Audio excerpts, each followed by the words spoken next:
আপনারা মেসেজ দিয়ে বলতেছেন অনেকদিন ধরে ভিডিও দিচ্ছি না কেন। কিভাবে ভিডিও দিতাম? সকালবেলা আসলাম মোটরসাইকেলের তেলে সিরিয়াল দিতে, আইসা দেখি এখানে অনেকে সাইকেল দিয়ে সিরিয়াল দিয়ে গেছে।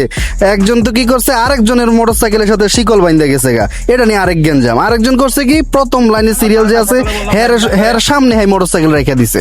চিন্তা করেন, এদিকে সকাল থেকে নাওয়া খাওয়া নাই, বিকাল 5টার দিকে যায় এখন সিঙ্গারা খাইতেছি। আরেক বাইরে সাধলাম, হে ভাই খাইতে চায় না, কইলাম মিয়া খান, হ্যাঁ বাচ্চা দেন। সন্ধ্যা হয়ে গেল, 7টা বাজে, এখনো তেল পাইলাম না। আরে ভাই লাস্টে কাগজপত্র সব দেখাইতে হইছে, তারপরে পাইলাম।